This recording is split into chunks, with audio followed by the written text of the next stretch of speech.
Topics may be controversial. Ongoing research confirms our positions. Do your own due diligence, understand the concepts, and arrive at your own conclusions. Please feel free to reflect your considerations and opinions in the comments section. Is it too hard to understand that the paradox of perceiving everything from opposite extremes causes much of our political and interpersonal conflict? Why have we not learned from our history and stopped making the same old mistakes? Is it because we're biased more toward short-term pleasures over long-term sustainable benefits? Capitalism versus collectivism. Looking at economics, the extremes are seen as capitalism versus collectivism. Both extremes have proven very detrimental to the socioeconomic status of most people, enhancing income inequality and benefiting only an elite. Extreme capitalism leads to crony corporatism, where businesses are granted increasing power over employees. One can take the United States as a prime example.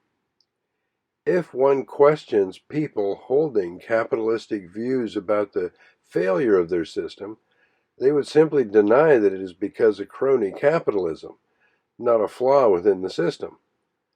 On the other extreme, consider the collapse of the Soviet Union, a communistic society where people didn't own anything on the pretext that it serves the common good. These ideas start with equal rights or privileges, even though not everyone is eligible for them. The failure of such a system is viewed by communists as the result of greedy people with the power of a dictator. In both scenarios, government leaders and a few wealthy people work symbiotically to control the socioeconomic status of the society. People are taken advantage of by those who propose either of those two extremes, and neither side is willing to accept the faults of their system. The two-party system. Almost all countries have a two-party political system where people are polarized, whether by choice or by some brittle reason, and the election process lacks logic or reasoning that becomes very emotional.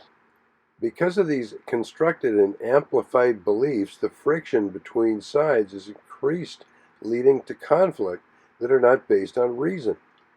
When a person changes from one party to another party, it is seen as heresy by the electorate. But swinging from one party to another is a recipe for advantage for those who are playing both sides. Gynocentrism, or patriarchy. Currently, Western culture is tending toward greater gynocentrism, where socioeconomic opportunities are geared toward women by force of law, and men are diminished as their traditional role dissolves. This is a leading cause of gender conflicts and the breakdown of nuclear families. On the other hand, in patriarchal societies, as in the Middle East, people engage in gathering wealth so much that there are huge conflicts between various factions. Neither extreme provides a stable environment. Summary. To sum up, the powers that be take advantage of either extremes as they are marketing in human emotion rather than reason. So instead of being subject to the gross irresponsibility of powers that be, the common man must stop being moved to perceive reality from these two manufactured political or economical extremes.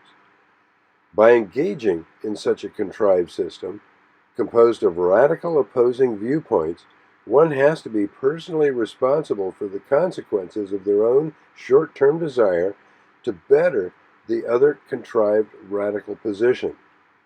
Reason and virtue, as per Aristotle, and values that have helped to sustain the world are somewhere between these two extremes.